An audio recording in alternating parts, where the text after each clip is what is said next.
is going on, Secondhand Talent family? It's your boy Steiner here, as always, with my co-host Ducky. Ducky, what do you want to say to the people? What's up, everybody? Thank you, Ducky. Today we have with us a very special guest. We have Ellis Godard, Associate Professor of Sociology at CSUN University of Virginia, and the Executive Director of Mockingbird Foundation. Mockingbird Foundation provides musical education grants all throughout the country. We'll get into a lot more detail about that in a little bit. But first, Ellis, our question that we start every show with. Had you never heard the term before? What does secondhand talent mean to you? Yeah, so I tried to find out if somebody else had defined it other than the people through your series. And no, you own the phrase as far as I know. So I've loved seeing the way other people have defined it.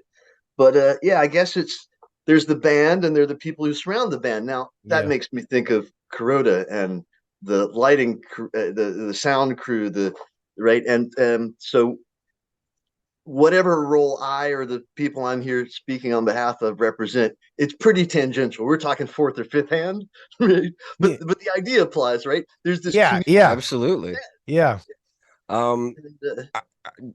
There's so many places. I've been wondering where we could start with this, and I really thank you for being here, by the way. And yes, welcome. Again, thank you for being a part of the program. I guess my very first question that I've just been wondering so much about is, what was your foray into Phish? Yeah, the first exposition. Like what before Mockingbird, what got you on that role?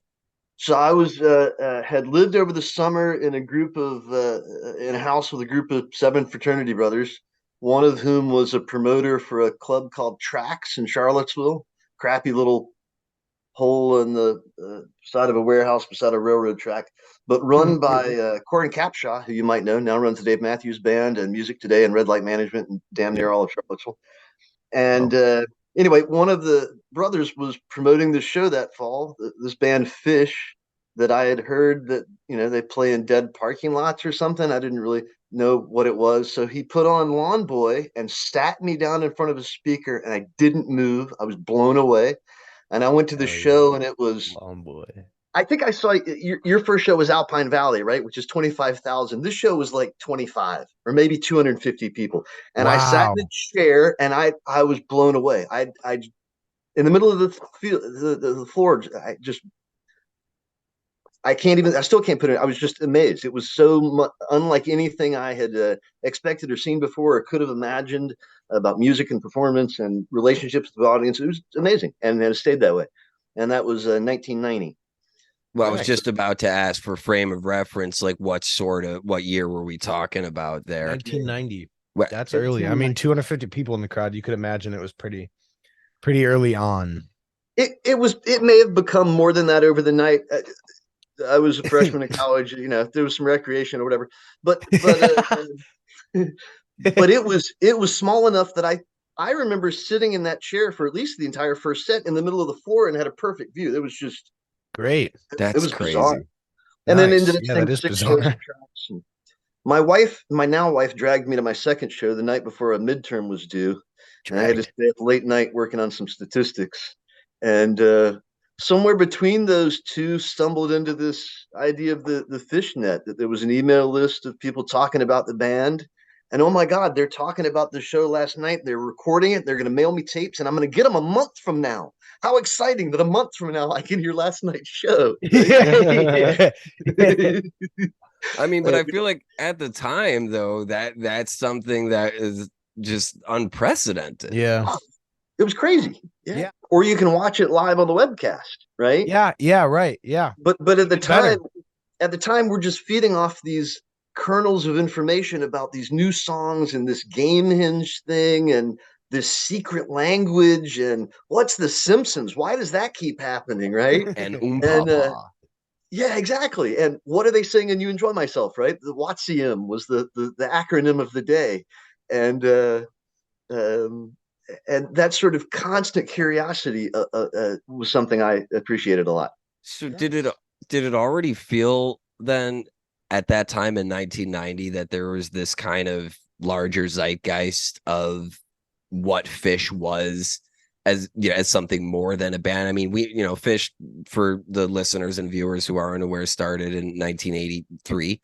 So by 1990, they were getting up there and playing more and more and more regularly at Nectar's. But the way that you're describing it, it's almost as if that, you mentioned Gamehenge, like that lore and that overall zeitgeist mystique was in place. Did you feel that immediately? Yeah, because from like say late '89 through '93, they're starting to hit clubs down as far as Atlanta and then eventually Florida, and so they're building up, and so there's that anticipation, right? I would send tapes down to my cousin at the University of Georgia, and he's like, and Dave Matthews tapes. They had a lot more play in Athens, but so they're hearing the band weeks before the band gets there, and it's all very exciting. It's like getting the album before the album's out, sort of thing. And so when I saw the show in late '90, I mean, there were stickers on cars with the little Phish logo eating a big whale, and the whale kind of looked like a hippie-ish Dead fan to me, right? I don't know exactly what the message was there, but I was seeing stickers sort of expressing this future and this growth and this imbalance maybe between two acts or two communities or whatever. And I think at that first show, or at least the second or third, pretty early on, and this is Tracks, a parking lot the size, my first floor of my house, just not a big area. There were people vending and selling veggie burritos at Tracks, right? I'm like, what the hell is up? This was like a mini Dead show thing happening. And then within a couple of years, I mean, we were talking to vendors who had ditched the Dead scene because there were some issues there, and we're working the Phish scene instead because it was a different community and a different level of energy and probably a different level of funds. And Phish had I knew a guy who was a huge King Crimson fan and refused to listen to Phish for years and finally did. And he was like, holy shit, that's King Crimson inspired, right? That's discipline. There was another fan who refused to listen to any Phish. He was a Les Claypool fan, right? Oh, when he heard that Les Claypool sat in with Phish, he listened to that. He went to like 50 Phish shows, right? There are people who resist because of their own sort of boundaries about what they're willing to take. And they're like, oh, wait a minute. I'm hearing some of that in there. Yeah. So would you say that first experience getting into Phish was kind of almost like a happy accident? Oh yeah, totally. I just happened to. That's how the best ones happen. With the guy who was promoting the show, and I mean, I knew a bunch of people going to the show, so I probably would have gone anyway. The second was total accident. My wife, said you got to come to the second show, and it was soon after that we got a postcard to go to this private party at this woman's farm named Amy's Farm. And we got that postcard and I thought, well, this is clearly an accident because we don't know Amy and we don't know the band. We're not supposed to go to this private party. So we didn't go. You didn't go? We thought it was a mistake. Oh my God. Yeah. I think I still have the postcard. Okay, but how did Mockingbird come out of all this? Right. So that email list that I got on, even when I got on it early on, there were a couple of documents people were trading. There was no web, or at least there wasn't a working web as we were able to access it. There was, there were Usenet news groups, if you're familiar with that, and there was email and limited email. Like you had to be a college student at an institution that had a connection. And but there were a couple of documents, text ASCII documents being traded. One of them was set lists, very sloppy and incomplete, and all text and just a really long text file that kept. And the other was a frequently asked questions thing that was 13 questions. One of them is, what are they saying? And you enjoy myself. And the guy who was doing the FAQ had needed to sort of hand it off. So I took that over. And at some point later, I was also handling the set list. So I was sort of involved in the document curation, archiving of early information about the band, at least on the fan side. At some point, and there were others involved too, I don't want to take ownership of it. The set list especially changed hands and much better hands than mine over the years. At some point, somebody started printing the set list and selling them on the lot because there's a market for that information. And people were incensed about it. The guy who sort of was the founder of the foundation in particular, but others were, they're profiting off on this volunteer work for the community. This is something we all pitched in together. We don't even want credit. We're trying to do the right thing by people and for the band and, help out the. And so we decided, okay, if there's a demand for that, we got to print a book. If we're going to print a book, we can't profit from it. That's defeating the purpose. We can't just take the money and give it away because then we get taxed on it. So we're going to have to incorporate it as a nonprofit. Well, if we're raising money, where does it go? We need something nonpartisan everybody can be on board with, music education. And so that's where we started. And didn't really know what to do. We lucked into connecting with Jimmy Buffett's foundation, Judith Ranger Smith. Judith Ranger Smith, who runs his Singing for Change, still I think is the executive director, totally hooked us up. Like we copied paragraph for paragraph sometimes their funding guidelines and their process and bylaws, all kinds of stuff. We wouldn't be what we are without Buffett's people.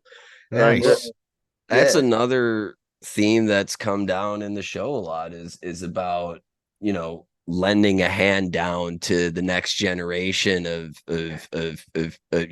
when in our interview with Chris Quinn and Adam Berta, right, we talk a lot about how photographers give each other these little tips and tricks in the scene, and so to hear that in the mid to early 90s, that same thing with Buffett's crew was, talking to the fans and the people in the Fish fan about crew. business and charity. Like it's the same thing, but on different levels of information and how much it's being dispersed and who all it's being dispersed to. It's beautiful to hear that's a tradition that's been going on now for almost 30 years. That's crazy. And totally. And, I reconnected with the same woman, Judith Ranger Smith, just a week ago. And she said almost word for word some of the things you just said. Pass it down, pass it forward. Help the next people set up their thing. That it was one of the most rewarding experiences of her life to help other people get going. So what did the Grateful Dead say, right? Let the words be yours. I'm done with mine. Yeah. Perfect. So now that we kind of have an idea of and first of all, I think that just the wherewithal to go in the direction of what is something that is kind of universally palatable, music education and providing that, to people that otherwise to students that otherwise wouldn't have those opportunities.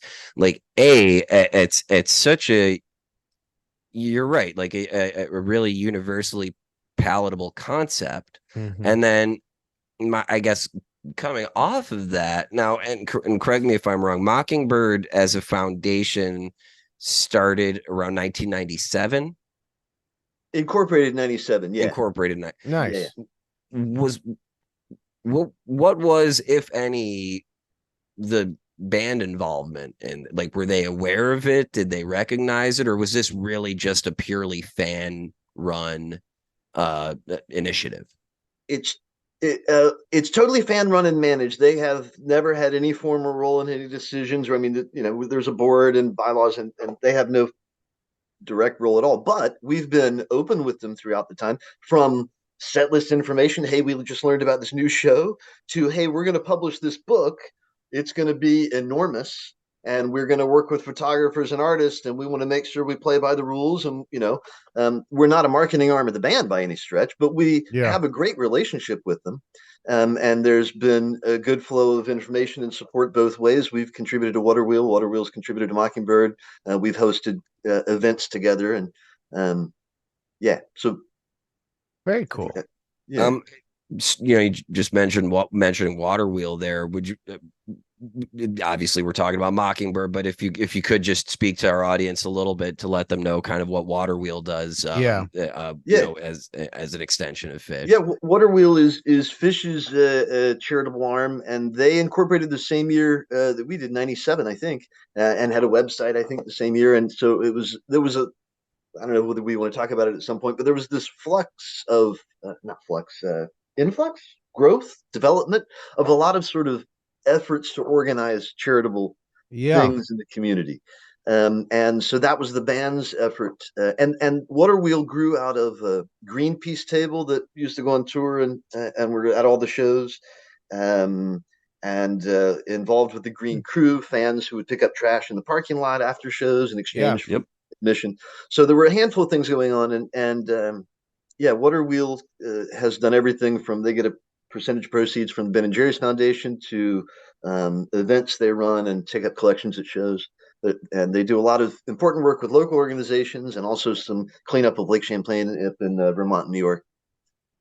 And you mentioned the book, and I also you working with. I heard. See, as the photographer, I heard working with photographers and artists and all this, and I'm like, what is this book? Where can I buy it? And also, what is it? And I would love where for can I you buy to it? talk about just two things about this: the book and its different iterations and versions throughout the years. Yeah. And after that, I would love to hear a little bit about Sharon and the Groove. Right. Oh yeah. So the book, so I happen to have them here by coincidence, right? So the first one, we decided we want to do a book about the band. It's 960 something pages. We worked with Miller Freeman, who's the big music publisher at the time. They've been bought and then bought again since. But Miller Freeman was the name to work with in the music industry, and we had a great agent and a great guy at the publishing firm who sadly has since passed away.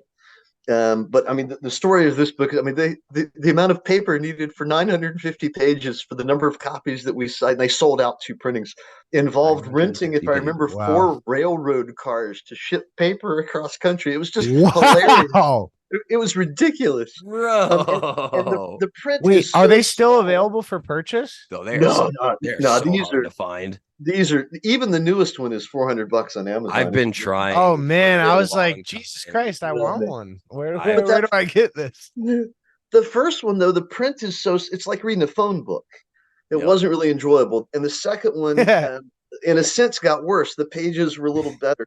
So the third book was a completely different design, and this is where the idea that the secondhand talent is not me. It's scores of people, the Mockingbird Foundation and Fish.net, and especially these books. That third edition happened because Ellis got the hell out of the way, and somebody else, Philip Zerbo, full props to Philip, you're amazing, cracked whips and got people to come together and put that book out. Because the short story is the set list people had their silo and they weren't going to let anybody else touch the set lists and the way those things are notated. And the song history thing happened over here, and everything, the show reviews, and people just wanted to kind of, and Philip really did some magic in bringing those people together and putting together a beautiful book. And we got commissioned artwork from 8 great artists in the community, sort of telling the story of the timeline of Fish from start to from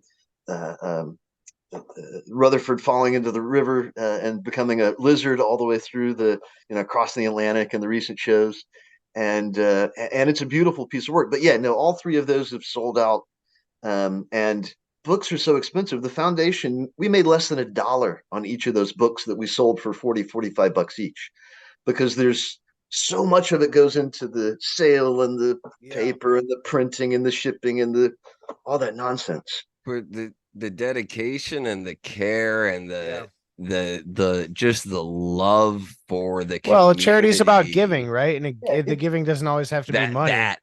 So I was living overseas when that came out, and I was unable to get a copy. And but even watching it come together was such a beautiful thing. Really just a tour de force, like you said, of Ellis getting out of the way and letting the collective community of Fish fans come in and develop this project. So going back to this idea of like the lore and now I would say we think of the name, Mockingbird Foundation, right? From the song Fly Famous Mockingbird. Mockingbird famously sings, right?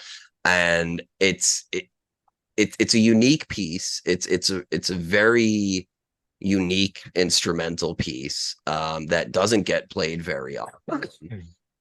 I think every Fish fan really has an affinity for those Gamehenge tracks, and I've been curious and have been wanting to ask, where was the impetus for calling it the Mockingbird Foundation? Was So I think if I sort of give you the nutshell, it'll just be obvious that there wasn't any other choice, right?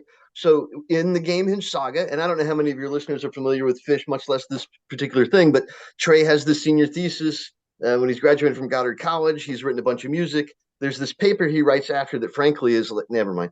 And the paper that goes with it, and the songs tell this story of the lizards in Gamehinge who have the Helping Friendly book, which is all knowledge inherent in the universe and right and wrong and how to go about their daily lives. It gets stolen and taken from them. And the Mockingbird is the character that helps bring the book back to the lizards and returns it from the hands of avarice and greed. And we literally produced the book because we were concerned about these people profiting from selling the set lists in the parking lot. We were like, all right, we got to make a book. So we brought the set list back to the lizards. There wasn't anything else we could be except the Mockingbird. Now that you put it that way, it's like it's like a stamp. It's like an exact. Yeah, it's the exact situation. I think you put it really well. It couldn't be anything else. Yeah, yeah. I don't even think we ever talked about another name. We were personifying or exercising. We were being the Mockingbird to the extent we could. Nice. And I mean, we're all as you put it, we're all the lizards, right? We are all characters in this story. Yeah, and Mockingbird the Foundation is starting to grow beyond the fish base. I mean, to be dark about it, at some point. Yeah, it's not just a fish thing. Years. It's its own organization. Yeah. We have people on a handful of committees, and I think we have a few board members who are not particularly fish fans. How can people get involved with the Mockingbird Foundation? It depends. There's so many different things to do. So there are people working on set lists and song histories and that sort of thing, the content for fish.net. There are committees of the board, the grant making committee that reviews inquiries for funding. We've given away 650 something grants, about 2.5 million nationwide. And there's a committee that works on social marketing. There's a committee that works on the finance. So if people have skills or expertise in a particular area, we can sort of get them dialed in to help. Cool. And that's like the general masses, how can they, is donating really like the main way that they can engage with the foundation? Yeah. We get a lot of the revenue that we have for grants comes from direct donations, nice. Including from the band and from Waterwheel and some corporations, but a lot of individual donors, and some of them, we have some amazing subscription donors. PayPal lets you set up a monthly thing, so there are people who've given $5. Or in one case, 50. Nice, awesome. We have one guy who's given, I think, 50 a month for like 12 years. So it adds, even small amounts add up really. Yeah, well, 50 times 12 is a good amount of money times 12 and is it? And if you don't know, on PayPal, you can choose a charity. That guy deserves some like OG merch. Every time I have check out with a PayPal transaction, I have an option to donate $1 to Mockingbird Foundation. Nice. Yeah. And there's similar things like, if you're selling something on eBay, you can designate the percentage goes to the foundation. So every week there are people selling all kinds of weird stuff, NASCAR jackets and stuff. And, 20% will go to the Mockingbird Foundation. We also, we have a guy who runs wine tasting events once a year or so. There's a guy who puts together marathon runs, like 4 or 5K runs around different cities. I run a golf tournament. Some of those golfers have never heard of the band. They're there because their brother is the Fish fan, or their neighbor or whatever, right? Right. And so we're definitely getting some awareness and recognition outside of the Fish community, and that's also, that is on that note, kind of gets back to something that I had mentioned earlier. There was a double CD album put out a little while ago called Sharon in the Groove. Which is one of my favorite. Yeah, I have. Yes, sir. So I've got my copy. Hold it out. I've maybe like 20 CDs in my whole collection. I mostly have records, but I have a copy that I got through fish.net, and it is one of my favorite things to listen to, specifically for the third verse in the wedge. The wedge. Nice. Yep. Yeah. You know know exactly what you were going to talk about. Yeah. There's so many Easter eggs on that thing. And, I didn't make any of none of the artwork is mine, none of the music is mine, and I have no business making decisions because I didn't know what the fuck I was doing. I'm not in the music industry or an artist or anything, but I just would cold call musicians. And the guy who did the liner notes, Chris Kornman, amazing guy Google the guy. Chris Kornman does the liner notes. He's the bomb. Did them gratis. All sorts of people. All of the artists played for free, and it's just this amazing thing. It's laid out like a set one and set two, where set one is kind of tame and set two gets really weird with an encore at the end. The songs Marshall's that you on there, Jimmy Buffett's on there. I mean, so many people. So in that vein of thought, right? Like you were talking about Ellis getting out of the way, and now you're starting to talk about all these great people that contributed. So like, I mean, as far as Sharon in the Groove goes, as far as Mockingbird Foundation, like who else, like when you say I need, like when Ellis gets out of the way, who, right. What is that? For years, I was the webmaster behind fish.net for, I don't know, 6, 8, maybe 10 years. There were things that I was just sort of keeping my thumb in the dam so it didn't fall apart. And then other people came in and did a better job of that. And they did a better job with the set list. They did a better job with the books. I've never wanted to be president of the board. Other people have done a better job leading the board of the foundation. But we started as 12 friends who, young, sort of marginally hippie college kids trying to do a good thing. And now we have a board of 23 people, brokers and lawyers and professors and, professional people, not everybody, but, a variety of different sort of occupations and age levels. And it's a professionalized thing with 6 operating committees and regular meetings. And in 2010, Adam Scheinberg, who then for a while has been president of the board and other things, rebuilt fish.net is the short story. It had been static HTML, hundreds of pages, maybe thousands of pages, and quite a mess and no way to clean it up. He turned it into a MySQL database. So now you can create an account on fish.net and run your own stats for the shows you've seen. And it highlights the songs you've seen and the best of versions and the timing charts. And it's all this amazing, beautiful integrated database that's now in your pocket. All the lizards can carry the book to the shows themselves. They don't have to buy it in the parking lot or buy it off the shelf from us. And he just was an amazing machine, and he's had people working with him over the years, Peter Hughes Cox and other people. And so there have been teams of people who've worked, Scott Marks and other people who organized content, Charlie Dirksen, Steve Paolini, tons of people who've organized content or who've done the tech side to build it up. And now that we have an organization that has revenues, it's still the case that I think 2 or 3% overhead, because we have no employees, no staff, no salaries, no office. It costs a bit to host and run fish.net. And so, and a couple of, we have to file taxes each year, sort of minor stuff like that. But the vast majority of the funding goes to grants. I lost track of what I was saying there. But the point is that I was talking about Adam. You were talking about the time period. Adam came in at 2010, and that revolutionized the content.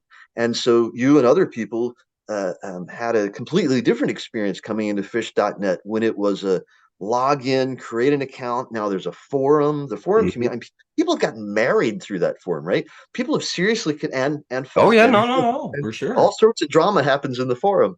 Oh yeah. There are some other one of my most prized possessions. Yo, I just think about real talk. One of my most prized possessions is a .netty that I won for the best meme thread for the Soul Planet thread. But one does not simply arrive on a soul planet. It gave me, like, again, I was living in the Middle East and I had no real opportunity to see my favorite band, and it was a great way to simply arrive on a soul planet. So that's another guy. Reed Mashevsky, who did the Netties and is now on the I board love of the Reed. foundation. Shout out Reed. And he helps run the golf tournament. That's another. I mean, there are all these people who I would embarrass myself by forgetting 1 or 12 people if I try I to don't name even 20 want to others. start naming them because There are there's already so names I'm forgetting. many. Yeah. Yeah. But so many people. Chip Parker, the current president of the board, he used to just help write press releases and find local newspapers everywhere we gave out a grant, and how he's running the show. And so there are all sorts of people who've done all sorts of things for now I'm really just trying to let you 28 cook years. about like what excites you about Mockingbird Foundation. Like I'm just trying to let you go, man.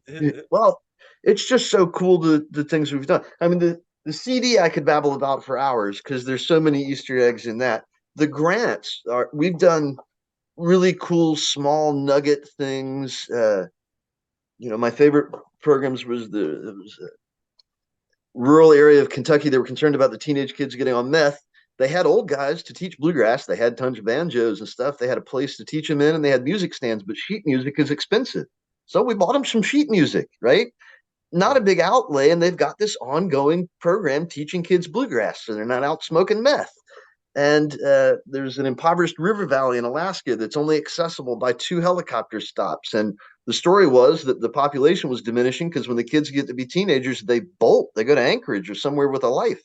And so the elders had this idea, well, if we can teach them the native Athabascan culture, they'll stay. They'll have respect for the people and the culture. And they wanted to buy these small neck Athabascan fiddles. We weren't the only group that pitched in, but we helped pay for a dozen or so. And they, I think, have at least helped preserve the culture and maybe slow the exodus of people from this disappearing village. We've done some really cool things over the years, and now it's still the case that sadly it's more. What's the name of that village? I want to look that up. It's that one was like our third grant. It's still my favorite, but it's all our grants are listed online. And I was just saying I'm gonna go look that up. Yeah. Yeah, do it's super cool. That would have been 2001, 2002, one of the first handful. Wow. Yeah. Early. And we've done, at this point, we've done all 50 states. So I sort of had an effort to let's do all the states. And then we started to focus a little more. That speaks to the power of the fan base. If you incorporated in 97 and you already were given grants by 2000, 2001, you said that was like your second or third. That's a really fast turnaround of money. Yeah. As soon as we got money from the book, we started giving it away. That's Read the book. Yeah. Has it ever gotten old for you? Or is this still something that just like you've got this drive for it as you continue to go? Well, I mean, so a couple of things. There was a time where I was the treasurer. I was doing all the bank statements and all the deposits and all the check writing, and it was more work than it is now. Now we, by necessity, have a bookkeeper to do that each month, and we have somebody else handling the donor data in our CRM Neon database. Great to delegate. Yeah, absolutely. And again, Ellis getting out of the way was better for the foundation and better for me. So I'm doing much less. I do now have an empty nest. I have 2 kids who are now off in college, the second or third week of the empty nest. So in a sense, I have more time. I think the missus might be done with me volunteering. But I always assumed I was going to do this until I get hit by a bus because I'm sort of a clumsy guy and I figured that's how I'm going to go. And so the line always had. It wasn't even like about him leaving the scene. He was like, "That's just how I'm gonna die." Absolutely. And that, so the line, and that is what we call secondhand talent, certified That's honesty. That's great. Right. So this is, for years, I said, what are we going to do if Ellis gets hit by the bus, right? Ellis does all the accounting, all the bookkeeping. So there has to be a backup plan. Now the foundation can live if Ellis gets hit by a bus. I kid you not. Yeah, we've gotten to a place where in no way is anything dependent upon me. Either everything else is either being done by somebody or somebody could step in and do it. I am humble enough to know that I'm replaceable and what's the line? Humble enough to know I'm replaceable and confident enough to know that it would be a downgrade. That's not true. And again, people doing a better job of everything from running meetings to pitching grants to communicating with the donors. It's become its own thing. Well, and it's become its own thing uniquely. There have been a lot of different volunteer groups in the community who didn't have the opportunity to say, hey, here's a book we could sell or something. We had opportunities to lay a foundation that, I mean, this foundation will be around for decades. And we've built, we have a good flow of plans. Well, Ellis, thank you so much for being on the show and talking about Mockingbird Foundation, all the great work that they do around the country. For Steiner, I am Ducky. For Duck, I'm Wait. And this is Secondhand Talent. We'll see you next Wednesday. Secondhand exit on my part. That's Love you guys.